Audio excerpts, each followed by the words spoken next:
Subscribe करें और bell दबाएं ताकि कोई खबर रह न जाए।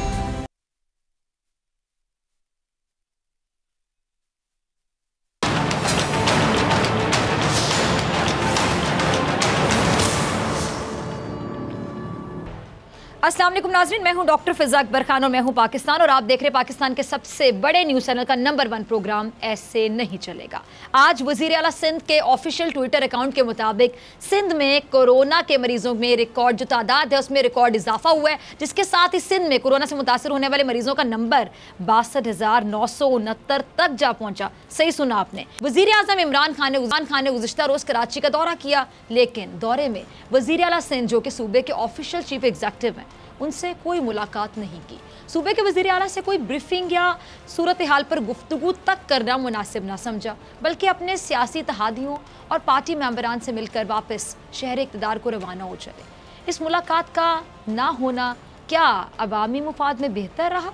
मैं आपसे पूछती हूँ जो तमाम लोग ये प्रोग्राम देख रहे हैं, क्या वज़ीर आज़म अवामी मुफाद के लिए सूबे के चीफ एग्जीक्यूटिव से मुलाकात नहीं कर सकते थे? नाज़रीन, वज़ीर आज़म इमरान खान साहब को शायद अपने पार्टी के इत्तेहादी और मेंबरान ने सूबे के चीफ एग्जीक्यूटिव से ज़्यादा बेहतर फिर कह सकते हैं कि ब्रीफिंग दी, और वो इसी के पेश नज़र वज़ीर आला से कई ज़्यादा मामलात से शायद खबरदार थे। अच्छा, इससे पहले वज़ीर आज़म ने लॉकडाउन की मुखालिफत की और गरीब आवाम को सहारा देने की बात की, लेकिन अजीब सी बात है कि इस बीमारी से सबसे ज़्यादा मुतासिर जो है वो गरीब ही है। आप अग्री करेंगे मेरी बात से। इसके साथ ही कराची में कोरोना वायरस का पहला केस आने के 6 माह बाद वज़ीर आज़म ने सिंध का दौरा किया। वज़ीर आज़म का दौरा सिंध सिर्फ आवाम के ज़ख्मों पर नमक छिड़कने के मुतरादिफ था। आप मेरी बात से अग्री करेंगे। वज़ीर आज़म ने इस वबा से बचाव के लिए कुछ भी करने को मुस्तरद कर दिया। वफाकी बजट में वबा के दौरान सिंध के 229 अरब रुपयों पर डाका डाला गया। वफाकी बजट नाकाबिले यकीन दबाव का शिकार हमारे शोबा सेहत के हक में नहीं है। सिंध में कोरोना वायरस के खिलाफ अगली सफ़ों पर जिद्दोजहद करने वाले डॉक्टर्स और सिंध में टीम को लीड करने वाले वज़ीर आला से इमरान खान ने मुलाकात से इनकार कर दिया। ये बेहतर होता कि वज़ीर आज़म वज़ीर आला से मिलकर सीखते कि कैसे सिंध में सेहतमंद होने वालों और टेस्टिंग का तनासुब दूसरे सूबों से ज़्यादा है।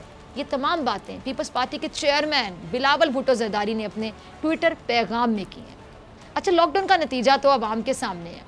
न्यूजीलैंड, चाइना, उन्होंने मुकम्मल लॉकडाउन करके कोरोना पर मुकम्मल काबू पा लिया। क्या ही बात होती अगर हुकूमत पाकिस्तान सबसे पहले बैनुल-अक़वामी आमद-ओ-रफ़्त पर पाबंदी लगाकर मुल्क में चंद कोरोना की जो तशख़ीस होने वाले केसेस थे उन पर काबू पा लेती तो क्या बेहतर होता। लेकिन लॉकडाउन तो गरीबों का दुश्मन है और शायद ये कोरोना की वबा अवाम पाकिस्तान की 3000 से ज़्यादा जानें लेकर दोस्ती निभा रही है। इस्लामाबाद के डेप्यूटी कमिश्नर के मुताबिक जिन इलाकों में लॉकडाउन लगाया गया उनमें से 90% केसेस में कमी आ गई, जिससे ये साबित होता है कि लॉकडाउन के अलावा और कोई भी इस वबा का इलाज नहीं है, जैसे कि डॉक्टर्स भी बार बार समझा रहे हैं। साथ एक और बात कि इमरान खान साहब अवाम कोरोना से मर रहे हैं, आपका इंसाफ सेहत कार्ड कहाँ है? आज मैं आपसे पूछती हूँ। इमरान खान साहब, नवाज शरीफ के सेहत कार्ड से तो गरीबों का इलाज होता था ना, तो इमरान खान साहब नवाज शरीफ के सेहत कार्ड से अवाम सेहतयाब होते थे। अस्पतालों में अफरा तफरी मरीजों का सैलाब है, तो इमरान खान आपने बेहिसी की क्या चादर ओढ़ रखी है? ये तमाम सवाल हैं जो लोग आपसे पूछ रहे हैं खान साहब, क्योंकि पीटीआई को वोट लोगों ने आपके नाम पर दिया था। आज आप मुल्क के वजीर आजम हैं। इमरान खान साहब कौम को बताएं कि इस वक्त कितने सेहत कार्ड से कोरोना मरीजों का इलाज हो रहा है। आखिर कितने सेहत कार्ड से कितने मरीजों का इलाज हो रहा है? इमरान खान साहब, खुदा का वास्ता है कि पाकिस्तान के अवाम की ज़िंदगियों से खेलना बंद करें। कोरोना के इलाज की जो अद्वियात हैं वो महंगी हैं और बाज़ार से गायब हैं। वज़ीर सेहत कहाँ हैं, क्या मैं पूछ सकती हूँ? और इमरान खान साहब, आप वज़ीर सेहत थे और कोरोना मरीज़ों को वेंटिलेटर्स मुयस्सर नहीं है।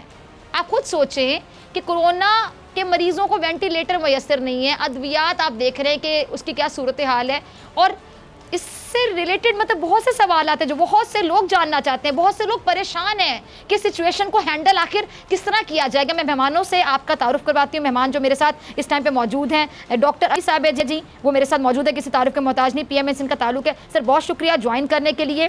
और इसके साथ साथ इम्तियाज शेख साहब पीपल्स पार्टी से मेरे साथ मौजूद हैं, आपका भी बहुत शुक्रिया ज्वाइन करने के लिए। कंवल शौजब साहिबा मेरे साथ मौजूद है, PTS इनका ताल्लुक है, किसी तारुफ के मोहताज नहीं है, बड़ा खुलकर बात करती हैं। और आज मैं उम्मीद करती हूँ कि खान साहब के बारे से मैं सवाल पूछूंगी, उन पर भी खुलकर जवाब देंगी और जहाँ पे गलती होगी मिनवन तस्लीम भी करेंगी। तो मैं सबसे पहले डॉक्टर साहब आपकी तरफ आना चाहूँगी। एक अफसोसनाक वाकया भी पेश आया डॉक्टर साहब, आपको भी पता होगा कि हम देखते हैं कि जो पुलिस तो है कि अवाम की जो हिफाजत के लिए पुलिस होती है, लेकिन हमने देखा कि एक अफसोसनाक वाकया पेश आया कि जी गोलियां मेडिसिन वाली नहीं बल्कि गोलियां पिस्तौल वाली लगा दी गई एक डॉक्टर को। सिर्फ छोटी सी गलती कह लें, लेकिन इतनी सी गलती पे कि गोलियां ना मिलना, आप किसी को गोलियां मार दें, बड़ी तकलीफ दह बात है। डॉक्टर साहब पहले तो मैं इस बात पे अफसोस करना चाहूँगी, हम अफसोस कर सकते हैं, यकजहती का इजहार कर सकते हैं, इस हवाले से आपका कॉमेंट चाहूँगी, फिर प्रोग्राम को आगे बढ़ाते हैं। बहुत बहुत शुक्रिया डॉक्टर साहबा। देखें, आपने खुद ही एंड टू में मैं समझता हूँ कि समंदर को कूजे में बंद कर दिया और हुकूमती इरादे, हुकूमती तरजीहात और हुकूमती नफ्सियात, उसका भी आपने बहुत प्रॉपर तरीके से तज्जिया कर दिया है। हम as medical association, sister organisations, individuals इस बारे में जनवरी से कह रहे हैं। जनवरी 22 को हमने पहला जो है एज PMA एक रेड अलर्ट जारी किया, फिर फरवरी के अंदर हमने बहुत बड़ा सेमिनार यहाँ लाहौर के अंदर किया और गाहे बगाहे बल्कि मुसलसल तवातर के साथ हुकूमत को और जो हमारे मुतअद्दिद इदारे हैं उनको भी हम रिक्वेस्ट करते रहे कि दुनिया ने, इट इज़ नॉट वाइज कि आप आज बैठ के नया पहिया ईजाद करने की कोशिश करो। दुनिया ने ये सारी चीज़ मानी कि इसका हल सिर्फ और सिर्फ एक लॉकडाउन है। लॉकडाउन है जो कि इस चेन को ब्रेक करता है। हमने भी यही चाहा। दुनिया के अंदर जो सक्सेसफुल स्टोरीज हैं वो भी यही कहती हैं। अब हमने पहले कहा कि जी देखें वो स्वीडन ने, एक तो बातें सारी अमेरिका और स्वीडन और उनसे नीचे कोई आते ही नहीं है, रहे नाम अल्लाह का। अब इंडिया की हमने मिसाल देना शुरू कर दी कि देखो इंडिया वाले कितने भूखे मर रहे हैं और वहाँ पे क्या कैफियत हो रही है। मैं समझता हूँ कि ये मुआशियत अपनी जगह पे होगी, हमारे सोशल टैबूस अपनी जगह पे होंगे, but it is a scientific and medical issue. उस साइंटिफिक एंड मेडिकल इशू की खातिर सिर्फ और सिर्फ एक ही हल था, दैट वाज द लॉकडाउन। और अपनी मुआइशत और अपने अवाम की सेहत को साथ साथ बैन लेके चलने का नाम ही आपका तदब्बर और आपकी एक समझता हूँ कि इंटेलिजेंस है जो कि गवर्नमेंट की तरफ से आना चाहिए थे। वेरी अनफॉर्चुनेटली कि मतलब वो कि हुकूमत इसको बड़ा मतलब कहते हुए थकती नहीं है कि उन्होंने बड़े एमिकेबली ये सारे जो हल कर लिए, लेकिन हम समझते हैं एज पाकिस्तान मेडिकल एसोसिएशन कि उसका जिस तरीके से ये हल होना चाहिए वो बदकिस्मती से ऐसा नहीं है। अब कमिंग टू दी सिचुएशन जो कि NICVD के अंदर ये हुआ है, एक पुलिस वाला है, देखिए यहाँ पे माइट इज राइट। जो जितना बड़ा बदमाश है, I am sorry for these words, वो अपने आप को उतना मुहज्जब और उतना ही मुअज़्ज़ज़ समझता है। डरे उस वक्त से कि जब डॉक्टर्स और बिलखसूस पाकिस्तान मेडिकल एसोसिएशन अपने तहफ़्फ़ुज़ के लिए कहेगी कि हम लोग अपनी सर्विसेज विड्रॉ करते हैं, जब तक हमें तहफ़्फ़ुज़ नहीं है वी कैन नॉट कि हमारे ऊपर आके कोई हमला करे। आपने देखा JPMC में इससे पहले हुआ, गिलगित बल्तिस्तान के अंदर हुआ, लाहौर शहर के अंदर हुआ, फैसलाबाद के अंदर हुआ। और हम ये भी तवातुर के साथ ये कह रहे हैं कि because there is a depression कि इस कोविड-19 के साथ साथ जो दुनिया के अंदर देखा गया दैट इज द डिप्रेशन। और डिप्रेशन की खातर लॉ इन्फोर्समेंट एजेंसीज को to provide the security to the health professional, हमें देखिए हम दो धारी तलवार के ऊपर बैठे हैं। आपको डॉक्टर साहब पता है कि दुनिया के अंदर highest rate of infection of covid amongst the health professional that is Pakistan. Pakistan के अंदर 56% डॉक्टर्स इससे इन्फेक्ट हो रहे हैं, 33% हमारे जो हैं पैरामेडिकल ने, और अबाउट 13-17% हमारी नर्सेज जो हैं वो इसके साथ इफेक्ट हो रही हैं। वार्ड के वार्ड बंद हो रहे हैं 14 दिन की खातिर, वहाँ पे जो है वो क्वारंटीन की खातिर वहाँ पे बंद हो रहा है। तो इनको देखते हुए मजीद मोर ओवर हमारे ऊपर ये मेहरबानी की गई है कि जनाब आप पिस्तौलों के साथ आएंगे, ये गोली नहीं देते तो लोग मैंने तुम्हें ये वाली गोली दे दी।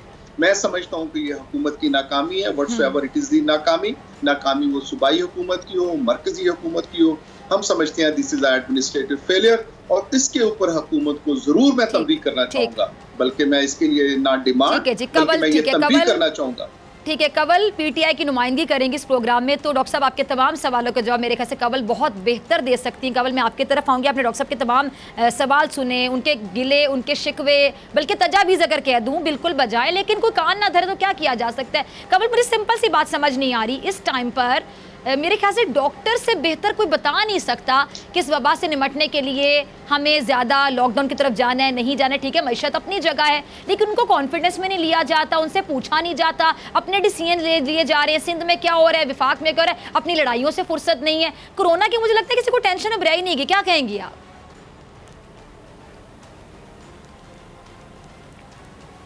बिस्मिल्लाहिर्रहमानिर्रहीम, थैंक यू वेरी मच फिज़ा। देखें, डॉक्टर साहब की तनकीद सर आँखों पे, लेकिन थोड़ी सी रियलिटी भी देख लेते हैं, और रियलिटी के लिए रियलिटी चेक का होना बहुत ज़रूरी है।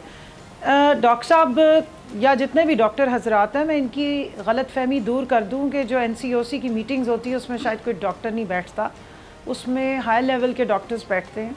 उसमें जो वायरोलॉजिस्ट्स हैं डॉक्टर फैसल साहब वो बैठते हैं, WHO से और ये पब्लिक हेल्थ के एक्सपर्ट डॉक्टर ज़फ़र मिर्ज़ा साहब बैठते हैं। सूबों के तमाम जितने भी सूबाई वज़ीर हैं, उसके साथ साथ जो उनके हेल्थ मिनिस्टर्स और रेलेवेंट डॉक्टर्स हैं वो साथ बैठते हैं, फिर पॉलिसी बनती है।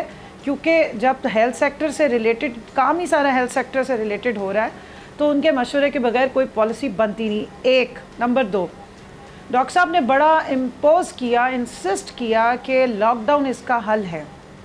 अच्छा कंवल, जो आप कह रही हैं, ठीक है, अब बिल्कुल आप सही कह रही होंगी, उनको साथ लिया जाता है कॉन्फिडेंस में। तो डॉक्टर साहब फिर आप लोगों को तो गिले शिकवे पीछे रह गए ना। फिर आए दिन हम देखते हैं कि जी पाकिस्तान मेडिकल एसोसिएशन के जितने भी डॉक्टर्स हैं वो आके प्रेस कॉन्फ्रेंस कर रहे होते हैं, आगाह कर रहे होते हैं, हम समझा रहे हैं, हम हाथ जोड़ रहे हैं, खुदा का वास्ता है लॉकडाउन की तरफ जाया जाए। तो डॉक्टर साहब मैं आपका जरा पॉइंट लेना चाहूंगी, फिर मैं कंवल दोबारा आती हूँ आपकी तरफ। वो उनका जवाब आपने सुन लिया, वो कहते हैं कि हम तो कॉन्फिडेंस में लेते हैं, उन्होंने नाम भी गिनवा दिए साथ।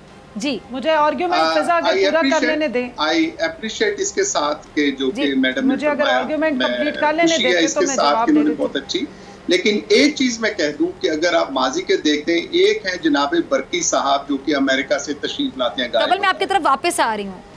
बरकी साहब है मौसूम, जो कि एडवाइजरी प्राइम मिनिस्टर के चेयरपर्सन है, और उसके साथ देखते हैं। फिर दूसरा नाम इन्होंने ले लिया जो कि लाहौर के मतलब एक NGO के हॉस्पिटल के चीफ एग्जीक्यूटिव है, और वहाँ करते हैं। और ये वही तबकात हैं इसके अंदर डॉक्टर ज़फ़र मिर्जा साहब भी, कि जिन्होंने पहले PMDC के अंदर रेगुलेटरी बॉडी का सत्यानाश किया, और उसके ऊपर वजीर आजम को एम्बैरेसमेंट के अंदर, मैं समझता हूँ एम्बैरेस्ड सिचुएशन के अंदर डाला। और आज भी वेरी पॉइंट आ गया सत्यानाश किया जी, आप ये कह रहे हैं जी कंवल अब कंटिन्यू कीजिएगा। मैं जरा वहीं से आपका पॉइंट लेके कंवल उनको क्लियर करना चाह रही थी कि आपने उनको जवाब दे दिया, अब आगे से उनका क्या पॉइंट है। जी जी मुझे इजाज़त है, मैं अब अपना आर्गुमेंट कंप्लीट कर लूँ। जी बिल्कुल, फिर मैं इम्तियाज़ साहब आपकी तरफ आती हूँ। जी प्लीज़। इसकी आवाज़ कम। जी देखिए, पहली बात यह है कि डॉक्टर साहब को तमाम शख्सियात से एतराज़ है। कोई अमेरिका से पढ़ के आ जाए तो उस पर एतराज़ है, अगर वहाँ से प्रैक्टिस करके एक्सपर्ट्स आ जाएँ तो एतराज़ है, वहाँ से दवाइयाँ आती हैं तो हमें कोई एतराज़ नहीं होता, वहाँ से रिसर्च आती है तो हमें कोई एतराज़ नहीं होता, वहाँ से इंस्ट्रक्शंस आती हैं, WHO से इंस्ट्रक्शंस आती हैं, एतराज़ नहीं होता। लेकिन हमें अपने लोगों से बहुत एतराज़ है। तो ये तो अब बुग़्ज़ इमरान कह लें या बुग़्ज़ बाकी 2 शख्सियात कह लें, यहाँ मैं डॉक्टर साहब से बहुत शदीद तरीके से इख्तलाफ रखती हूँ। नंबर 2, लॉकडाउन पे इन्होंने बात की। मुझे अगर ये एक थीसिस लिख के लॉकडाउन की अफादियत पे और WHO से अप्रूव करा लें तो हम उसको स्टैम्प कर देंगे। दुनिया में आज तक अभी तक किसी ने इस चीज़ को कंफर्म नहीं किया कि लॉकडाउन जो है वो इस कोरोना का इलाज है, क्योंकि ये कोरोना हर 1 महीने 1.5 महीने के बाद अपना पैटर्न भी चेंज कर रहा है और SOPs भी चेंज हो रहे हैं। मैं याद करा दूँ, शुरू में कोरोना आया, डॉक्टर हजरात के समेत जो इन्फॉर्मेशन दी जा रही थी उसमें कहा जा रहा था कि ये सरफेस टू सरफेस ट्रांसफ़र होता है, इसका वेट थोड़ा सा ज़्यादा होता है, ये ज़मीन पर ज़्यादा देर रहता है, ये एयरबोर्न नहीं है। डॉक्टर साहिबा अगर आपको याद हो तो इसलिए मास्क लगाना इज़ नॉट वेरी इंपॉर्टेंट। हाथों को कवर रखना, हाथों को धोना बार बार, और नाक और मुँह पर ना लगाना ज़्यादा ज़रूरी है। लेकिन उस दौरान में अगर याद रखें तो जापान ने उस वक्त भी स्टडी में कहा था कि ये एयरबोर्न हो सकता है, इसलिए कि ये वो ममालिक हैं, जापान, कोरिया, चाइना, जिन्होंने सार्स जो बहुत तबाही मचाता रहा है उससे इन्होंने इनकाउंटर किया था, जो बाकी दुनिया जिसको नहीं इनकाउंटर करती रही थी। आज कुछ अरसे पहले WHO ने और हमारे तमाम डॉक्टर हजरात ने कहा कि मास्क लगाना बहुत ज़रूरी है, बल्कि 50 से 70% मास्क अगर सही लगा हुआ हो तो ये क्योंकि एयरबोर्न है और बहुत देर तक हवा में रहता है और इससे ज़्यादा ट्रांसफ़र हो रही है। तो देखें अभी तो इनकी कोरोना से रिलेटेड रिसर्च ही कंप्लीट नहीं है। डॉक्टर साहब ने हल भी बता दिया कि जी इसके लॉकडाउन इसका हल है। आप एक चीज़ याद रखें, 3 पॉइंट्स और है मैं जो देना चाहूँगी। आपकी पर कैपिटा इनकम, आपकी पर कैपिटा कैपेसिटी हेल्थ की, आपकी पर कैपिटा एजुकेशन, आपकी पर कैपिटा अवेयरनेस, ये लॉन्ग टर्म में मैटर करती है। एक दिन में आप अपनी आबादी के सारे डायनामिक्स को चेंज नहीं कर सकते। नंबर 2, इतने अरसे में आपकी आबादी की डिस्पैरिटी चेक करें कि आपके पास किस किस किस्म के यहाँ पे क्लासेस हैं। 2.5% एलिटिस्ट, उसके बाद कितने परसेंट अपर मिडिल क्लास, फिर lower middle class, lower class और फिर बिल्कुल बिलो पॉवर्टी लाइन। 5 करोड़ आबादी आपकी बिलो पॉवर्टी लाइन रहती है। आप उनको लॉकडाउन करके देखें। मैं और आप एसी वाले कमरे में बड़ा एंजॉय करेंगे, 2 हफ्ते बारबेक्यू बनाएंगे, खाएंगे और रिलैक्स करेंगे और बिल्कुल अपने बच्चों को लेके बंद हो जाएंगे। लेकिन जिसने दिहाड़ीदार है, ये मेरे दुपट्टे रंगने वाला, मैं अक्सर इसका मिसाल देती हूँ, आज 3 महीने हो गए, उसके पास कोई दूसरा अल्टरनेट सोर्स नहीं, ना स्किल है कि वो अपने बच्चों का पेट पाल सके। भूख से मरने वालों की खबर नहीं बनती है, कोरोना से मरने वाले की खबर बनती है। इसलिए हमारे यहाँ पे एक ठीक है जी, भूख से मरने वालों की खबर नहीं बनती है, कोरोना से मरने वालों की खबर बनती है। इसी जुमले को मैं आगे लेके जाऊंगी। इम्तियाज शेख साहब, एक खबर फिर एक डॉक्टर के मरने की भी बन गई ना कि पुलिस एहलकार ने डॉक्टर को नींद की गोलियां ना तजवीज़ करने पर गोलियां खिला दी। मुझे कंप्लीट करने दे जी कवल, मुझे इनसे पूछने दीजिए। जी मैं शेख साहब, जी जी जी जल्दी कीजिए। मुझे इनसे पूछने दीजिए कि बाकी आपकी बीमारियों से जो लोग वफात हो रही थी वो कहाँ गए अचानक? क्या हमारे बाकी तमाम बीमारियों ने कोरोना के हक में हड़ताल कर दी है कि अब इस दौरान में हम किसी को इफेक्ट नहीं करेंगे? अगर कोई बंदा मरेगा पाकिस्तान में तो सिर्फ कोरोना से मर रहा होगा। जरा सा सोचिए। ठीक है, मैं जवाब लूंगी डॉक्टर साहब आपसे सवाल का, लेकिन शेख साहब मैं आपकी तरफ आ रही हूं। इम्तियाज शेख साहब, ये जो कराची में वाकया पेश आया, मैं और आप 12 सालों से क्या कहेंगे? क्या हुकूमत सिंध तक खबर पहुंची? सिंध हुकूमत ने इस पर क्या इकदाम उठाए हैं? इम्तियाज साहब, आपके थर में बच्चे मर रहे हैं भूख से, उस पे कोई स्टेटमेंट नहीं आती। 12 साल से घर में बच्चे। कबल ठीक है, मैं आपकी तरफ दोबारा आ रही हूँ। कबल मैं आपको दोबारा मौका देती हूँ। कबल आप इम्तियाज साहब को बोलने दीजिए, मैं आपकी तरफ दोबारा आती हूँ। उन्होंने आगे बात करनी है। देखिए जी, एक तो मसला ये है हमारी तहरीक इंसाफ के बहन भाइयों से, वो किसी की बात सुनते नहीं है, अपनी अपनी बस बात करते हैं। लेकिन सुने जी, सबसे पहले जो लॉकडाउन की बात की है हमारी बहन ने, कमल, मैं उनको बता दूं ये WHO का भी है। मैं बिल्कुल इंटरप्ट नहीं कर रही हूं, आप जारी रखिए। ठीक है जी, WHO की गाइडलाइन लॉकडाउन, अमेरिका की लॉकडाउन गाइडलाइन लॉकडाउन, चाइना की गाइडलाइन, न्यूजीलैंड की लाइन। अब जितने भी मुल्क हैं जहाँ जहाँ भी इस पर काबू पाया जा सका है, उन्होंने कहा है कि इसका इलाज नहीं है, लेकिन एक तरीक़ाकार है जिस पे इस पर काबू पाया जा सकता है, जिसको कंट्रोल किया जा सकता है। अभी तक इसका कोई इलाज निकला नहीं है। डॉक्टर ज़फ़र मिर्ज़ा तो तहरीक इंसाफ के हैं ना जी, उन्होंने ख़ुद लॉकडाउन की हिमायत की टीवी पे। और असद उमर साहब भी तो अपना उनके वज़ीर हैं ना जो NCOC में बैठते हैं, उन्होंने ख़ुद लॉकडाउन की बात की है। तो अभी ये मतलब फिर ये स्मार्ट लॉकडाउन और ये सिलेक्टेड लॉकडाउन अब क्यों लगाना शुरू कर दिया? ठीक है जी, इनकी अपनी गवर्नमेंट थी। सबसे पहले सिंध गवर्नमेंट ने इस पे अमल किया 22 जनवरी से लेके, उसके बाद ये 22 फरवरी से लेके 26 फरवरी से लेके पहला केस रिपोर्ट हुआ था सिंध में। उसके बाद सिंध ने लीड किया, बाकी सूबों ने उसको फॉलो किया। तो उधर प्राइम मिनिस्टर साहब कहते थे कि लॉकडाउन की ज़रूरत नहीं है, लेकिन पंजाब ने भी लगाया, KP ने भी लगाया, बलूचिस्तान ने भी लगाया। तो मतलब वो चीज़ें, मतलब वही चीज़ें करते रहे, क्योंकि इसके अलावा कोई इसका तरीक़ेकार नहीं है। दुआ करें कि जल्दी इसकी कोई वबा की दवा निकले, इसका कोई वैक्सीन निकले। लेकिन ये कहना कि जी लॉकडाउन का कामयाबी इसलिए है कि उसमें इंटरेक्शन कम होता है। ठीक है, घर छोटे हैं, हमें पता है, हम आवाम के नुमाइंदे हैं, हम 3-3, 4-4 दफ़ा MP MNA बन के आते हैं अपने इलाकों से, हमें पता है कि लोगों के घर कैसे हैं, लेकिन इंटरेक्शन कम होता है।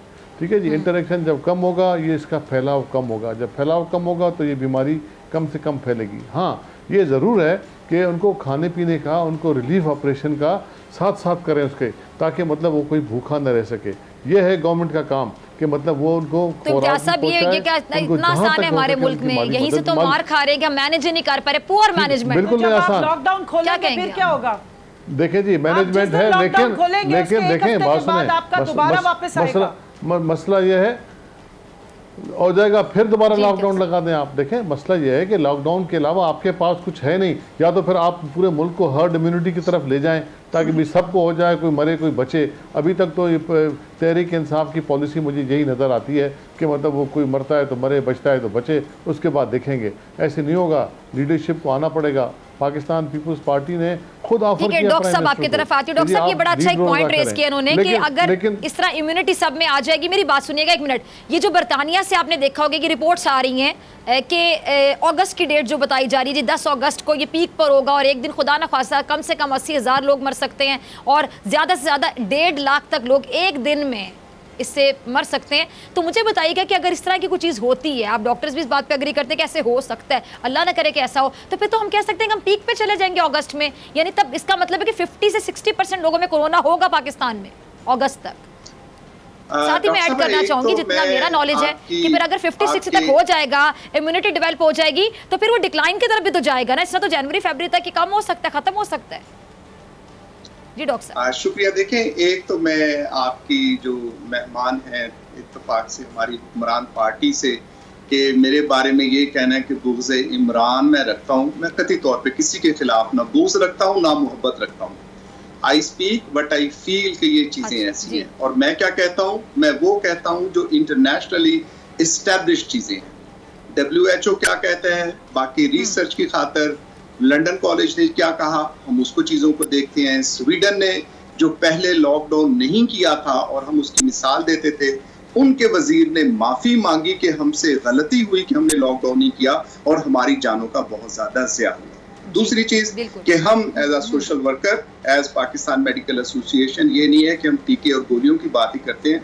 We are well aware of, हम इसी मुल्क के बासी हैं, यहीं पैदा हुए हैं और हम जानते हैं कि कितनी परसेंटेज जो है यहाँ पे बिलो पॉवर्टी लाइन रह रही है और कितने लोगों के मसाइल हैं। और जब ये कोविड-19 नहीं था तो हमारे मुआशी और इक़्तिसादी हालात क्या थे।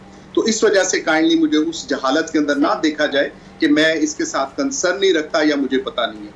आई want to make it very sure कि this is very difficult time for the people of Pakistan and for the government. I do agree and I do understand कि ये आसान फैसले नहीं है, ये आसान फैसले कतई तौर पे नहीं है हुकूमत के खातर, बिलखसूस जब कि आप हुकूमत के अंदर बैठे हैं, आपकी गुर्बत भी है, आपके इश्यूज भी हैं, यहाँ पे आपके पॉलिटिकल और सोशल जो है वो भी सारे मसाइल यहाँ पे मौजूद होते हैं। लेकिन हमने इसको देखने के लिए, और मैं डॉक्टर साहब आपके तवज्जुह से ज़रा शेयर करना चाहूँगा कि गालिबन अमेरिकन सुप्रीम कोर्ट के अंदर ये केस आया था about a lockdown and no lockdown. उसके अंदर वहां की सुप्रीम कोर्ट ने कहा कि हम उसके ऊपर फैसला नहीं कर सकते जिसके ऊपर हम नहीं जानते या हम बेहतर नहीं जानते। Let the medical community, they should decide and they should come forward और उनके क्या फैसले थे। सो हैविंग सेड कि ये ना तो मेरी अपनी राय है, ना मेरी किसी के खिलाफ बुग़्ज़ है और ना ही किसी के साथ कोई मोहब्बत का कोई रिश्ता ऐसा है। I speak on the reality what is happening around, हमारे खित्ते के अंदर क्या हो रहा है, इंटरनेशनली क्या हो रहा है और अवामुन नास की खातिर वो कैसे बहुत शुक्रिया आपके वक्त के लिए। मुझे ब्रेक पे जाना है और ब्रेक के बाद कंवल और इम्तियाज साहब मेरे साथ मौजूद होंगे। डॉक्टर शुक्रिया।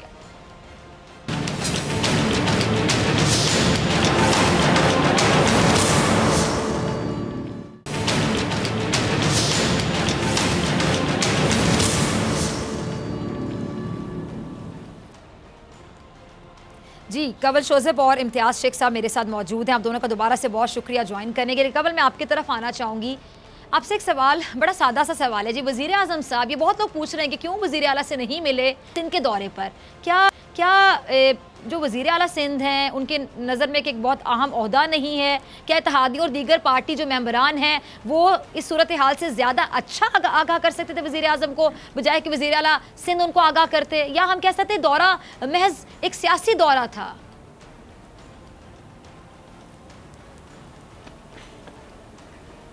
देखें फ़िज़ा, सियासतदानों के दौरे सियासी ही होते हैं, गैर सियासी नहीं हो सकते। और मैं सियासत को गाली नहीं समझती, बड़ी इस काबिल एहतराम मेरे लिए सियासत है।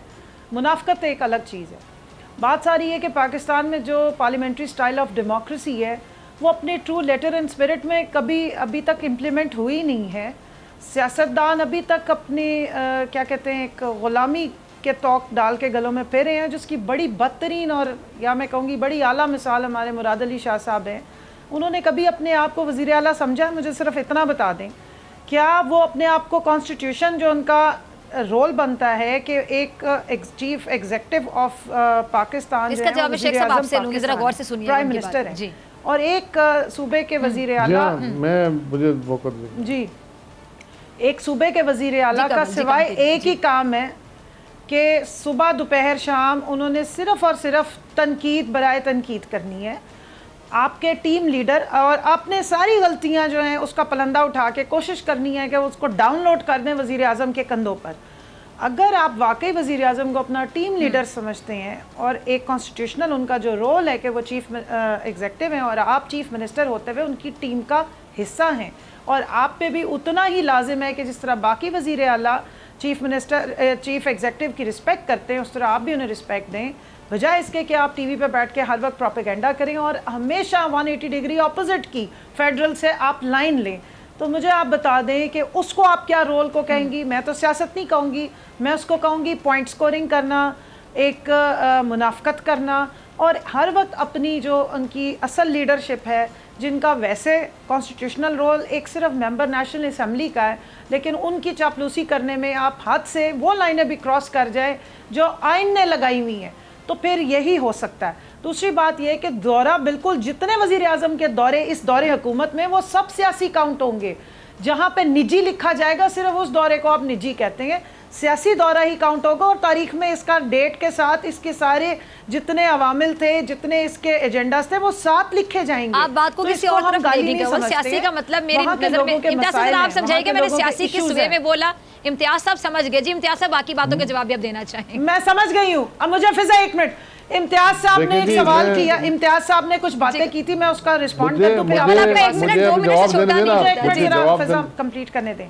इम्तियाज साहब ने कहा कि जी कंवल चले, कंवल का एक पॉइंट एक और, जी शेख साहब मैं आती हूं, जी लॉकडाउन से इंटरेक्शन कम हो जाती है, जी इंटरेक्शन कम हो जाती है तो कोरोना कंट्रोल हो जाता है। इन्होंने ठीक कहा था, लेकिन उसके बाद हमने ये भी देखा है कि लोग जिस वक्त घबराहट में बिलबिलाहट में बाहर निकलते हैं तो हंगामे भी हो सकते हैं, सिक्योरिटी के इश्यूज भी होते हैं, क्योंकि भूखे इंसान को आप कोई भाषण नहीं दे सकते कि आपने लॉ को फॉलो करना। और आपने देखा कि दुनिया के डेवलप मुल्कों में जहाँ पर कैपिटा इनकम $50,000 है, वहाँ पर लोगों ने जाके मॉल्स को तोड़ा है और लूट खसूट की है। पाकिस्तानी कौम में बहुत सब्र है और उन्होंने ये इस हरकत तक वो आए नहीं। दूसरा ये कि आपकी हुकूमत जो पीपल्स पार्टी की 12 साल से, इसने कोई कैपेसिटी बिल्डिंग नहीं की हुई थी, आपने कोई सस्टेनेबल पॉलिसी नहीं बनाई लॉकडाउन पे जाने से पहले। आपने लॉकडाउन पे जाने, जी इम्तियाज साहब से जवाब ले लेते हैं, ठीक है लॉकडाउन में इम्तियाज साहब को 100 दफा जाएं, अवाम को घरों तक रिलीफ पहुंचाएं और 8 अरब रुपया अपने फेक अकाउंट्स में डालने के बजाय लोगों को जरूर आप लॉकडाउन करके दिखा दें, हमें तो आप खुशी होगी। कंवल ठीक है, जवाब भी सुने आप, इस तरह नहीं होगा। ठीक है कंवल, हम उनका जवाब सुनिएगा प्लीज। जी जी अब कंवल साहब को जी इम्तियाज साहब जी चलिए उनकी बात कंप्लीट होगी। इम्तियाज साहब जी मतलब आप भी होनी चाहिए। मैं जवाब बिल्कुल सुन रही हूँ, ये 20 सेकंड लैग से मेरी आवाज जा रही है, तो काइंडली थोड़ा सा वजीर आला के लिए उन्होंने बात की। अभी आप एक मिनट चुप करें ना प्लीज, आप सुने ना सीएम के लिए उन्होंने बात की। मुझे एक आदमी दिखा दें इनकी नाअहल कैबिनेट नाअहल हुकूमत में, एक आदमी जो कि उससे पढ़ा लिखा मैच करता हो, जो हमारे वजीर आला मुराद अली शाह हैं, स्टैनफोर्ड के ग्रेजुएट हैं, इंजीनियर है बाय प्रोफेशन।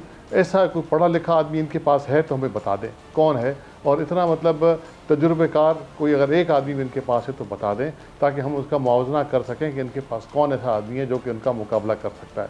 सिर्फ ये जेलसी है, जलन है, क्योंकि इनके पास वो आदमी नहीं है, इनके पास वो काम नहीं है जो कि पाकिस्तान पीपल्स पार्टी ने सिंध में किया।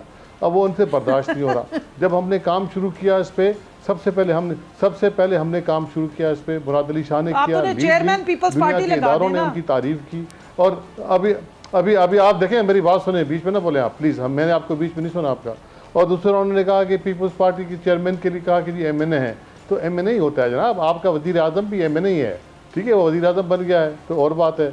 MNA ही जो है वो वज़ीर आज़म बनते हैं, MP हैं जो वज़ीर आला बनते हैं, और वो पूरी पाकिस्तान की सबसे बड़ी पार्टी के चेयरमैन है, ठीक है जी। और जो मतलब जिस तरीके के वो पढ़े लिखे हैं, तो आप बता दें मुझे कोई उनका कोई बात कर सके।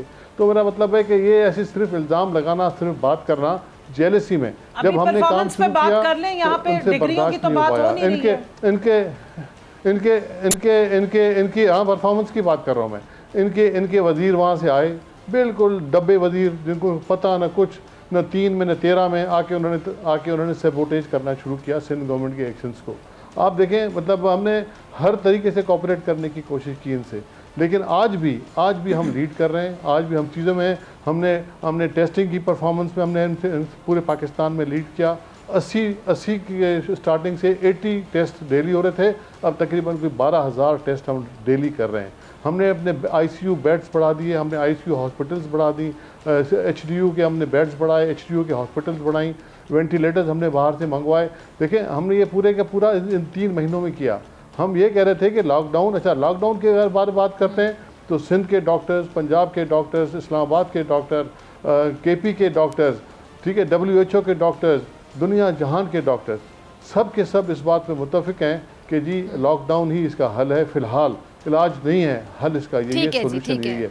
अब ये मैं ना मानूं वाली बात मैं नहीं मानता, प्राइम मिनिस्टर नहीं मान रहे। अब लाजमी है चमचागिरी, और ये जो है ना, अपने इनके लीडर ने कह दिया, चाहे गलती कहा, इनके अपने वज़ीर कह रहे हैं वही बात जो कि मतलब हम कह रहे हैं। तो ये अभी मतलब बेचारे मजबूर हैं, क्योंकि मतलब इनको और कुछ है नहीं, सब वज़ीर इनके लीडर ने कह दिया, प्राइम मिनिस्टर ने कह दिया, तो हमारी क्या चमचागिरी कैसे, ये जरा समझाइएगा, आपने चमचागिरी का लफ्ज़ करेंगे, ठीक है जी।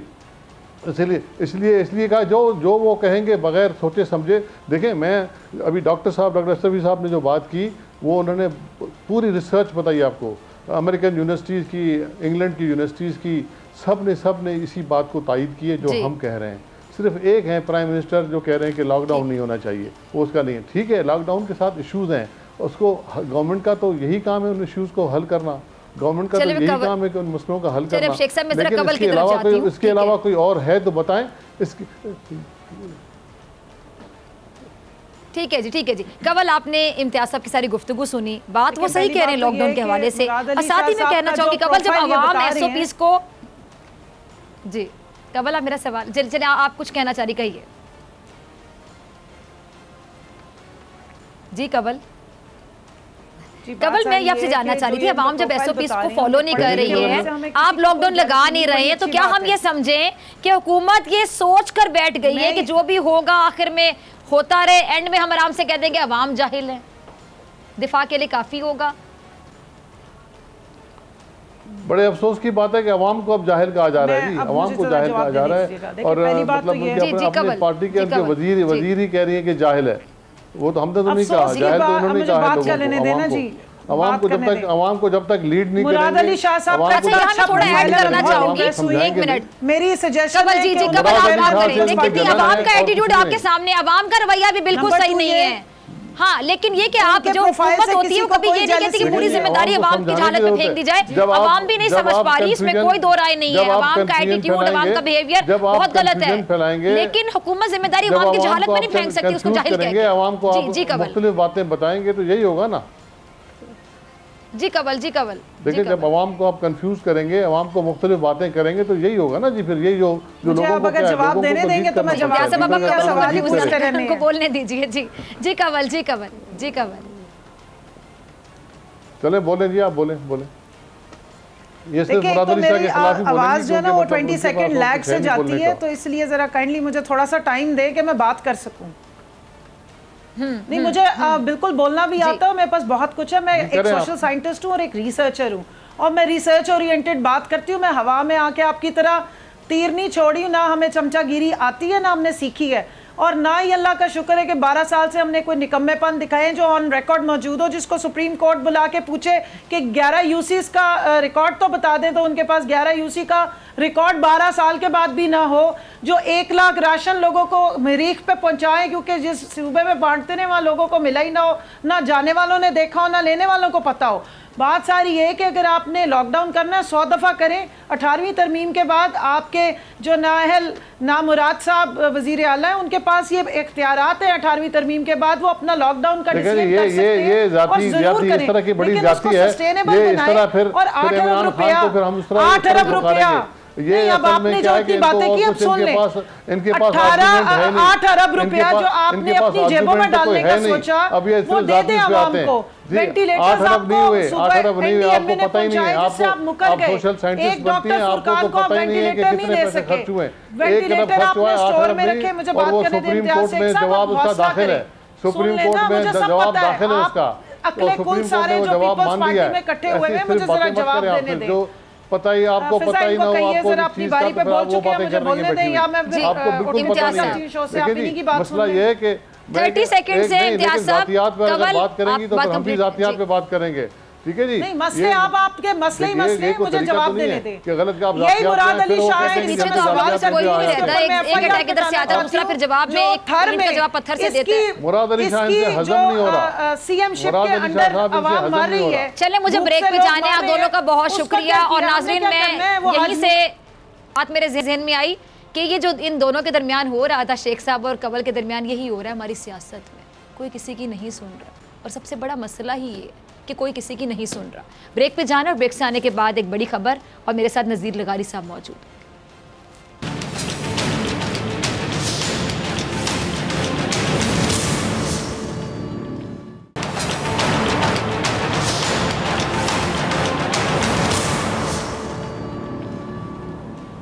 नाज़रीन, शहर कराची जो इस वक्त अल्लाह के करम से एक अमन पसंद शहर है, इस शहर में याद कीजिए कि चंद साल पहले एक शख्स के खौफ का डंका बजता था, जहां लोग उस शख्स का नाम लेकर कहीं भी कोई भी दंगा फसाद करने में गुरेज नहीं करते थे। यूं लगता था कि रियासत के रिच के साथ मजाक हो रहा है। जब मन चाहे दुकानें बंद करवाई, जब दिल चाहे किसी को कत्ल कर दिया, जब मन चाहे किसी को अगवा किया, और क्या कुछ नहीं। दास्तान लिखी जा सकती है उस एक शख्स की दरिंदगी और गुनाहों की।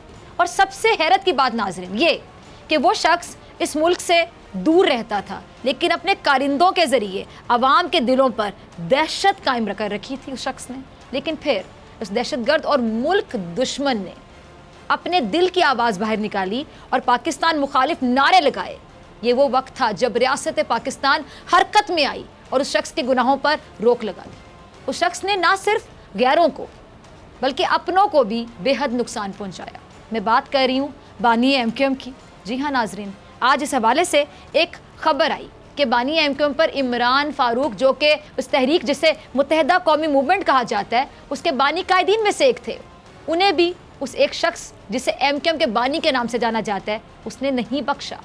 अदालत ने गिरफ्तार मुल्जिमान को उम्र कैद और 10 लाख फी मुल्जिम डॉक्टर इमरान फारूक के ख़ानदान को देने की सज़ा सुनाई है और बानी एमक्यूएम और दीगर साथियों को अदालत के सामने जल्द अज जल्द पेश करने का हुक्म भी दिया। इस तमाम मामले पर मेरे साथ मौजूद हैं नज़ीर लगारी साहब, जो किसी तारुफ के मोहताज नहीं, लेकिन फिर भी मैं कि वो बोल के एडिटर इन चीफ हैं, हमारे उस्तादों में से हैं। मैंने हमेशा उनसे बहुत सीखा, बहुत रहनुमाई मिलती और आज भी उनसे रहनुमाई लेंगे, उनका तज्जिया लेंगे। लगारी साहब बहुत शुक्रिया ज्वाइन करने के लिए। लगारी साहब, इससे पहले कि मैं आपसे सवाल पूछूं, मैं नाज़रीन को ये भी बता दूँ कि हमने एहसान से भी रब्ता किया है, लेकिन उन्होंने इस मामले पर मौक़िफ़ देने से माजरत कर ली है। जी लगारी साहब, आपकी तरफ आना चाहूँगी। लगारी साहब, मुल्जिमान को तो सज़ा मिल चुकी है, लेकिन क्या बानी एमक्यूएम को वापस पाकिस्तान लाया जाएगा? या अगर मैं सिंपल सवाल पूछूं एक लाइन में, कि असल किरदार को सजा मिल पाएगी? देखिए, ये बहुत बड़ा गेम होता है, बहुत कुव्वतें इसमें मुलविस होती हैं, बहुत से अफराद, इदारे, इलाकाई, बैनुल-अक़वामी इदारे जो हैं उनका एक अमल दखल होता है। जब इस तरह के मामलात होते हैं तो कहाँ तक हम जा सकते हैं? हम तो बहुत बेचारे लोग हैं, हम तो इसहाक डार को और सलमान शहबाज को भी वापस नहीं ला सकते।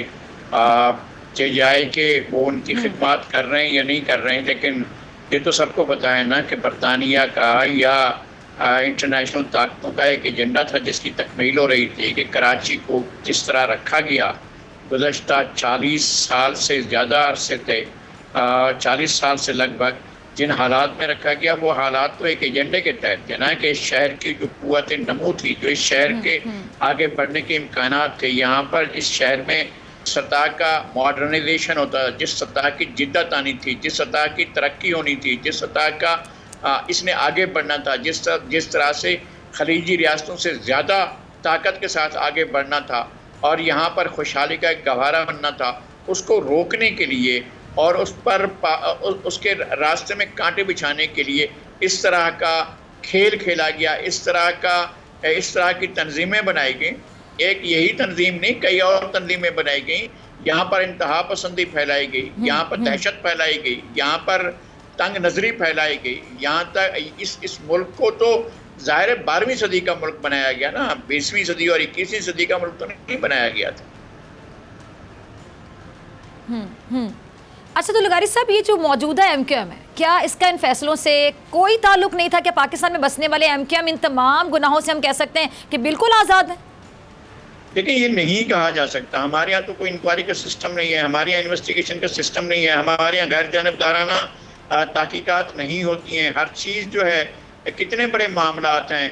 ये जो बल्दिया टाउन की फैक्ट्री का मामला, इसलिए कोई आप जो है इंक्वायर कर लें। वो क्या हुआ था, हमारे कर्नल साहब ने जाकर वहाँ से असला के बड़े बड़े ज़खायर हासिल किए थे और कहा था कि असले के ज़खायर मिले।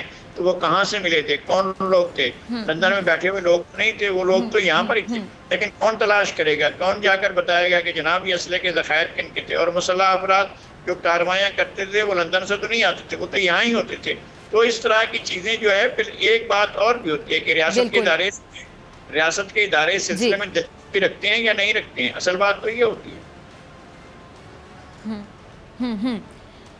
ठीक है। अच्छा, तो लगारी साहब, MQM पाकिस्तान की साख को आपको लगता है कि इस फैसले से कोई नुकसान पहुंचेगा?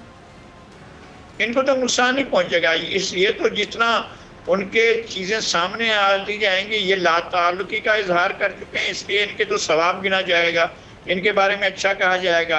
इन्होंने तो उनसे लाताल्लुकी कर ली है, वो एक तरफ हो गए और इन्होंने पाकिस्तान का नारा लगाया है, वो पाकिस्तान के खिलाफ बातें की थी उन्होंने। अब यहाँ पर तो जाहिर है इस तरह के मामलात होंगे। अब शहर का क्या होता है मुस्तकबिल, ये एक बड़ा सवाल है। इसलिए कि जिस तरह से 14 सीटें कौमी असम्बली की PTI मिल गई थी, उसका ग्राउंड या उसके जो यहाँ की सियासत थी उसके अंदर इतना बड़ा स्पेस नहीं था। अब इतना बड़ा स्पेस मिल गया है, तो क्या अब MQM का स्पेस खत्म हो चुका है? मैं नहीं समझता हूँ कि ऐसा कि उसका स्पेस खत्म हो चुका है। उसका स्पेस मौजूद है, उसके आगे बढ़ने के इम्कानात मौजूद हैं, लेकिन क्या वो एक अवामी। अच्छा, हम भी क्लोजिंग की तरफ बढ़ रहे हैं, लेकिन अभी मेरे पास भी थोड़ा सा टाइम है। 1-1.5 मिनट आपकी मौजूदगी का फ़ायदा उठाते हुए लगारी साहब, में ताल्लुक की बात की, मेरे ज़हन में एक सवाल है कि आज भी जो भी असलहा या कोई टारगेट किलर पकड़ा जाता है तो बात की जाती है जी इसका ताल्लुक MQM लंदन से था। लेकिन अगर लंदन से ही सिर्फ ताल्लुक था तो पाकिस्तान में निज़ाम कैसे चलाते हैं? कोई ना कोई तो पाकिस्तान में इनके साथी होंगे ना। अंडरस्टूड सी बात है लगारी साहब, ला ताल्लुक ही कैसे फिर कोई कह दे फ़ौरन?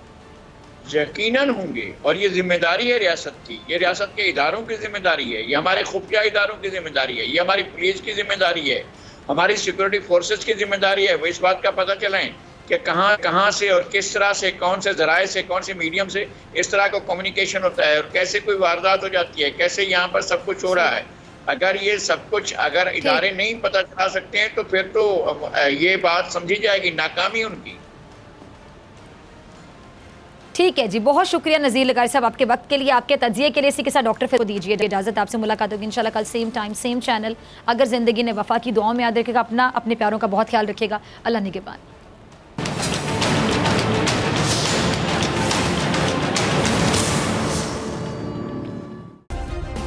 सब्सक्राइब करें और बेल दबाएं ताकि कोई खबर रह न जाए।